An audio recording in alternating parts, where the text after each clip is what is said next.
Bonsoir à tous, nous sommes ravis de vous retrouver pour ce numéro de rentrée de mots croisés avec une actualité extrêmement chargée et passionnante en France comme à l'étranger. Dans un instant, les tout derniers développements de la crise militaire en Géorgie. Les soldats russes doivent normalement rentrer chez eux d'ici un mois. Mais sachez d'ores et déjà que la seconde partie de l'émission sera consacrée au fameux fichier policier Edwige et à la polémique qu'il suscite jusque dans les rangs du gouvernement.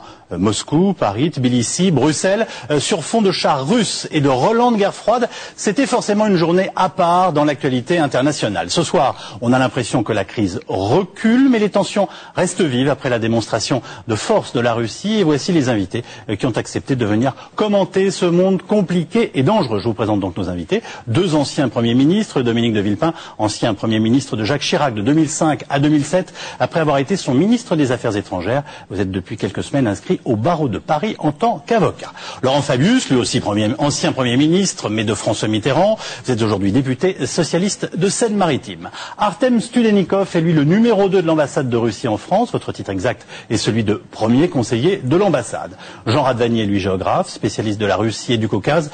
Vous êtes directeur du Centre franco-russe de sciences humaines. Enfin, ma consoeur, Laure Mandeville, grand reporter au Figaro. Vous couvrez cette région depuis près de 20 ans et venez de rentrer de Géorgie. Nous partons à Moscou pour retrouver le correspondant de France 2.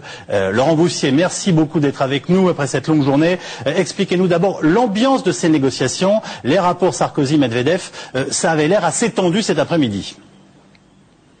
Absolument, oui, c'était très tendu. 4 heures de négociation au lieu d'1 heure et demie, ça veut dire de vraies discussions, de vraies négociations, ça veut dire un vrai combat verbal, ça veut dire des arguments de part et d'autre, des compromis et des négociations. Bref, une conversation frontale, des négociations frontales, comme peuvent l'avoir un ancien avocat, Nicolas Sarkozy, contre un ancien juriste, Dimitri Medvedev. Cela dit, il y a eu aussi des moments un peu plus amusants, un peu plus détendus, surtout ce moment où, faisant allusion aux très nombreux coups de téléphone qu'ont échangés les deux hommes depuis le début de cette crise, le président Medvedev a dit au président Sarkozy, je cite, je n'ai jamais parlé autant au téléphone avec quelqu'un qu'avec toi, sauf peut-être avec ma femme. Vous voyez, un instant de détente. Alors explique-nous quand même les principaux points de l'accord, parce que c'est ce qui nous réunit ce soir. On pourrait dire, que faut-il retenir de ce qui a été annoncé aujourd'hui ? C'est un accord à minima, mais il y a quand même 3 points très importants. Le premier point, c'est le retrait des forces en 2 étapes. Le premier d'ici 7 jours, ça se passe en Abkhazie et les checkpoints, les points d'observation de l'armée russe en Abkhazie devraient être retirés d'ici 7 jours au maximum. Deuxième point, c'est l'Ossétie du Sud et surtout cette espèce de zone tampon qui est à la limite de l'Ossétie du Sud et de la Géorgie. Normalement, les soldats russes, enfin ceux qui restent des soldats russes, devraient se retirer de cette zone d'ici le 1er octobre, au moment où 200 observateurs supplémentaires de l'Union européenne devraient y arriver.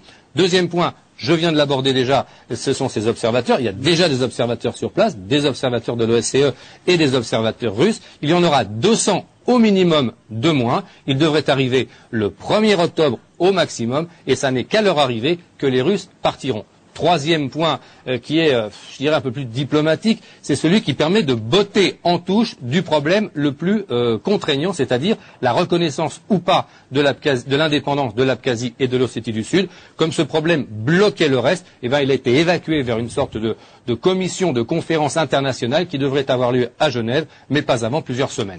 En tout cas, le président Sarkozy a lui aussi donné sa philosophie de cette journée. Écoutez-le lors de la conférence de presse. Cet accord est un accord qui représente le maximum de ce qu'on pouvait faire. Et si tous les conflits à travers le monde se trouvaient ainsi sur la voie de la résolution, le monde serait plus stable. Et enfin, je voudrais dire que ça a été pour moi une grande chance de pouvoir compter sur le président de la Commission et sur le haut représentant, parce que, comme l'on dit en France, nos montres ont marqué constamment la même heure, au service de l'unité européenne. Et la volonté, Monsieur le Président Medvedev, que le monde ne retrouve pas une guerre froide dont nous n'avons pas besoin. Nicolas Sarkozy cet après-midi à Moscou. Alors, messieurs les premiers ministres, on a bien entendu besoin de vos analyses. Nicolas Sarkozy a l'air plutôt satisfait de cette journée. Est-ce qu'il a raison, Dominique de Villepin ?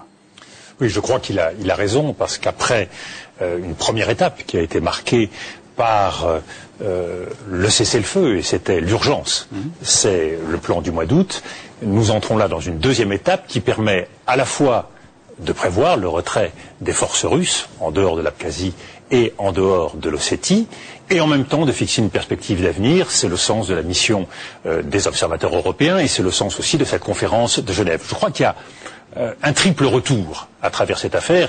Nicolas Sarkozy posait justement la question de la guerre froide et c'est la question que vous nous posez ce soir.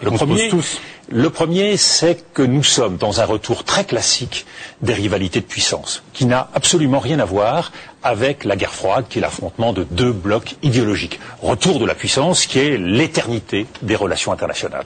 Le deuxième retour, qui, lui, à certains égards, me paraît être l'événement de toute cette affaire georgienne, c'est le retour de la Russie après une décennie, c'est la décennie des années 90, d'humiliation de la Russie, d'incapacité de la part de l'Ouest de tendre la main à la Russie et d'inventer un avenir différent pour la Russie. Et je crois qu'il y a eu un certain nombre de gestes maladroits, relevant d'une politique de containment, c'est-à-dire d'encerclement de la Russie.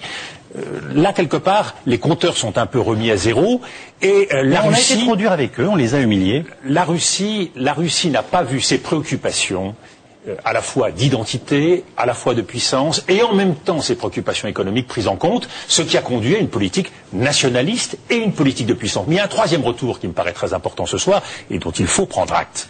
C'est le retour de l'Europe.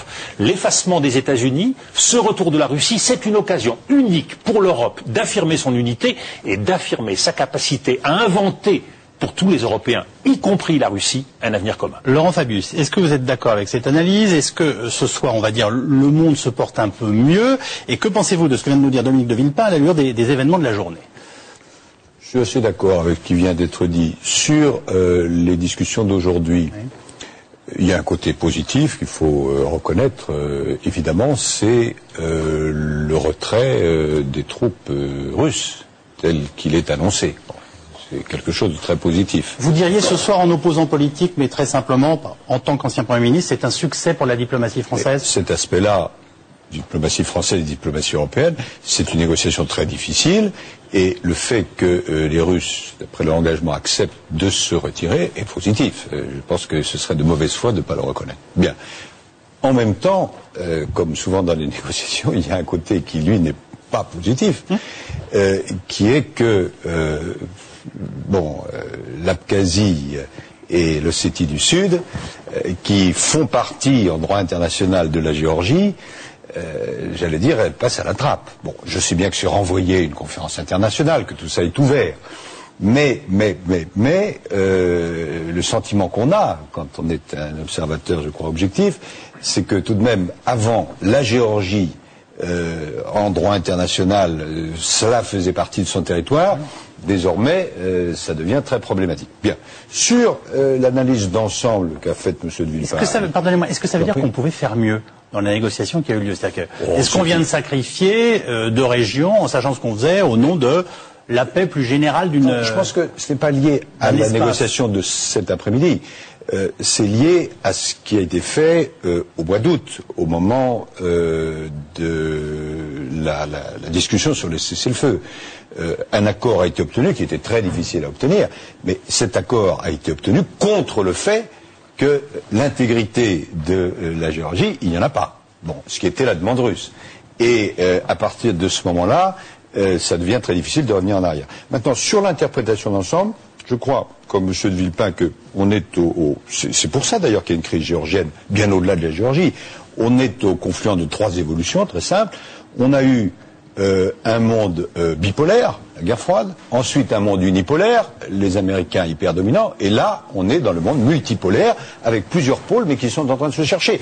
La Russie est un de ces pôles, l'Europe est un autre pôle, la Chine un autre pôle, etc. Bon. Et la Géorgie est au confluent de tout ça. Deuxième évolution, la Russie. La Russie, peut-être, est-ce que ce sera discuté par le représentant de l'ambassade, ce serait normal. La Russie, dans mon analyse, est une pétromonarchie. Bon, et elle a été humiliée, c'est vrai, depuis 10 ans. Et maintenant, avec la montée des hydrocarbures, et d'autres phénomènes, elle dit, voilà, je suis de retour. Bon. Et le troisième phénomène, c'est l'évolution à la fois américaine